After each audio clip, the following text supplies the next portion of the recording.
So, thoughts.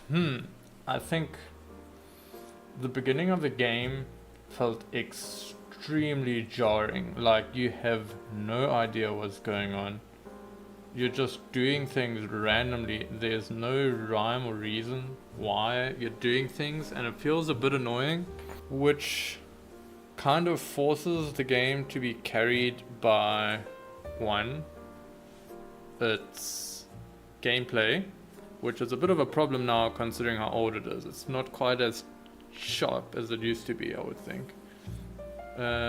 Still really good though, still really good, especially with the remastered version. I think that helps it a lot. And the other thing is obviously the setting. Like if people are really curious about Rapture and they want to explore Rapture, then that definitely helps. I'm assuming it would be a lot more easier to get into it if you don't know anything about BioWare whatsoever. Not BioWare, sorry, Bioshock whatsoever. And then you'd be more curious to find out about these things. And I would even go so far as to say watching any kind of review about the game has the potential to actually ruin its strong point, because as soon as you hit the the plot, the word's failing me. Plot twist. There we go. Plot twist. I had to look at the stream title. As soon as you hit the plot twist, then suddenly it makes sense why the beginning is so absolutely jank from a character motivation point of view. It's like, why are you just going into this random lighthouse? Why are you just going around shooting people randomly in the city? Why are you staying inside the city? Why are you not staying on the lighthouse and trying to get a boat to go back home or whatever? And it's like there's all of these questions in the beginning. It's like it makes no sense from a plot point of view. But as soon as you have the plot twist, it's like, oh, it makes sense now. I don't like how the character just arbitrarily does literally everything anybody else tells them to do, because I feel like especially that moment when you kill Andrew Ryan, I think his name is, like, I mean, you could almost see, like, including all the brainwashing and everything, that it's a bit of a metaphor for, like, you know, when you grow up, you leave your family's household and their control, and like it's an extremely brutal way of portraying that from an imagery point of view. Like that you at that point then you start working to fight against the mind control. That's pretty neat. It is a bit weird how you just keep listening to what Tenenbaum says all the time, regardless, because that doesn't really make sense from me personally.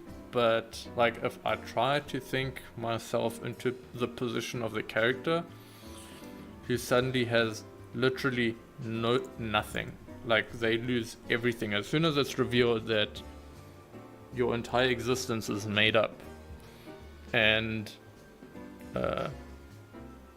you have literally just killed like the only kind of potential valuable thing that might have been like a root or anchor in your life, like your father in the form of Andrew Ryan. It's like, so like there's only one voice that is definitely not the voice of immediate betrayal, so I can see the character potentially latching onto that very tightly as like this last strand of sanity, even though literally nothing in Rapture is sane at all. The entire place is absolutely bonkers, and personally I don't like it, but I can see why the character might do it. And I guess it's maybe like an example of good writing. What would I rate it? Gameplay wise, I would say a 6 out of 10. I really dislike literally every single weapon. Like, it doesn't feel like any of the guns do any real damage, and it doesn't feel like the melee weapons do any real damage either. The plasmas are interesting, but they like facilitate gameplay. They don't create it. I use the shock plasmid to disable things so I can shoot them or hit them. The fire one, maybe I could have gone a bit stronger in the fire build, but again, you have to dodge an enemy while they're attacking you, while they're burning and stuff. Like the only good like OP plasmid is the one where you can control a big daddy. Like I think that one's kind of crazy, but yeah, I guess that then becomes like a resource management game with your Eve. Although I never had issues with Eve management, maybe because of the difficulty I was playing on, I'm not sure. The setting is interesting. Like from an aesthetic point of view, I give the setting a 10 out of 10. But from like a world building point of view, it's got to be like a 5.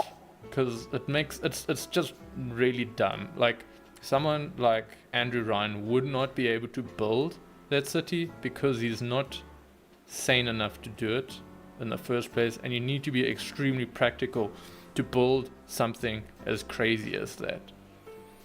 It's like you have to be really rooted in some fundamental way to be able to build that well, and he's not sane enough for that. It's like even just like the opening slogan was like, you know, no gods or kings, only man, or something like. It's like kings are men, and he's playing both god and king, so he's kind of denying himself by having that slogan for the entire city. It's just, it really annoys me. So it's like this, from like a philosophical point of view, the setting is just fundamentally mental. It's like it's just crazy. So I would say, I mean, with the aesthetic and the world building kind of evening out, and also like with the Eve, with the plasmids and Adam, like that coming from some random sea slug and woof, okay, it's enough. But it doesn't, like, for the way that it seems to be, it's like supposedly like a pivotal point in the entire story. The plasmids aren't strong enough. Like, you could play the entire game without using plasmids if you really, really wanted to, and just do gunplay. So I don't think the plasmids feel, from a gameplay point of view, pivotal enough to justify how important they are from a plot point of view. So I think just general setting kind of stuff, I'd give it an 8. So definitely better than the gameplay. And from the story is just gold. Story is fantastic. I would say the story gives, I might need to think about it a bit more, but I think I would give it, at least at the lowest, I'd give it a 9.5, if not a 10.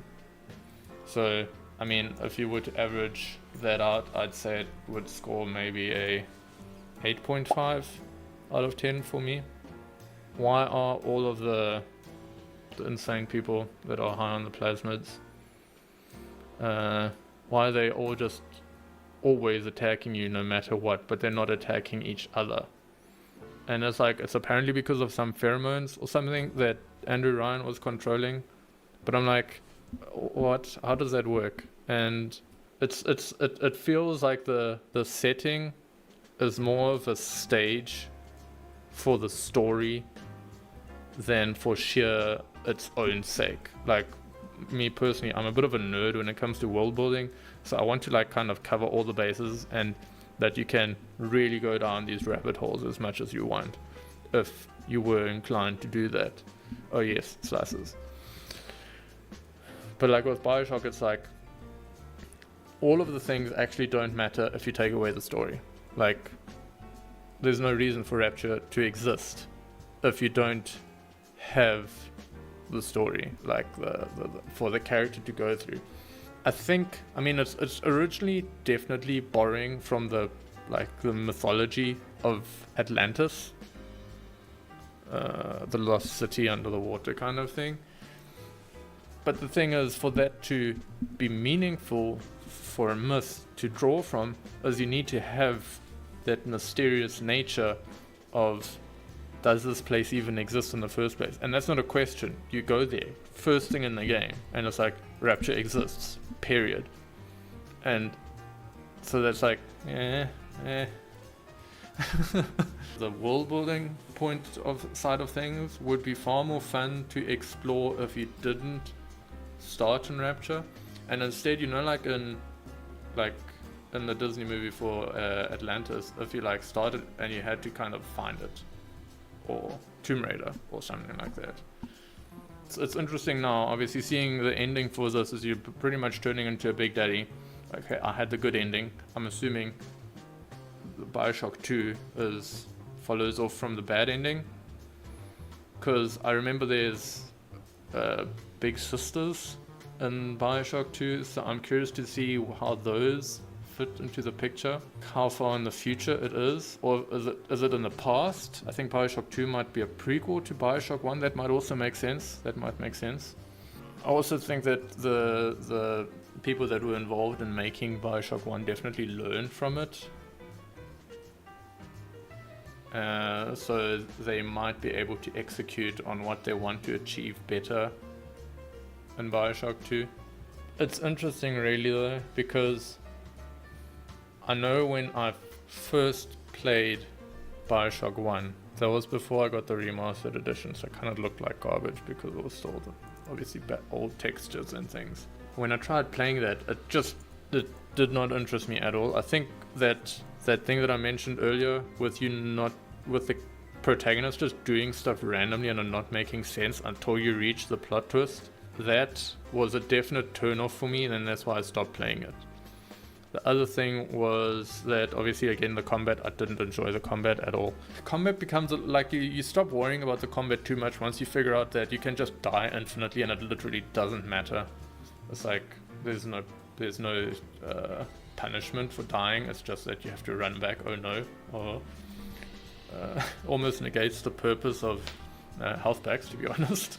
But I feel like this kind of, I think maybe just while it is like a great piece of masterful game design, storytelling and everything, especially for its era. Like, I mean, we've had so many games since Bioshock 1 came out that have built upon its ideas in one way or another, be it using maybe similar combat but doing it slightly differently, or having a slightly similar setting but doing it kind of differently. So it might not seem as groundbreaking now, having played it all these years later, than it was at the time. Yeah, you could maybe chalk it up as a classic, a game that's willing to explore ideas and concepts like these, and put some clout behind it as well from a development point of view. Would I say that you have to play it as a gamer? Not really. I think you benefit if you like story-based games a lot, because it gives you a frame of reference to compare other things with. It is kind of neat to be able to be like, hey, the plot twist in Bioshock, yeah, the plot twist. So I think, yes, as I mentioned before, I think I'll give it an overall 8 out of 10, counting all the different facets. But that is obviously a current era review. It was probably worth more back in its day when it was the shiniest thing around. I'm actually I'm kind of happy I didn't have to run around protecting little sisters throughout a long period of gameplay. Like it's that one stretch and then you're done. I'm kind of grateful for that. Like, it didn't overstay its welcome. I'm assuming that when they die you can just knock on the hole with your spanner and another one will come out. But I was just like, I want to get through here without a single one dying. And, escort missions, Look, also, say what you want about Infinite, but Elizabeth is the GOAT. One of the absolute awesome AI companions in a video game. The other one would be the dog in Fable 2. Can't immediately think of any others off the top of my head.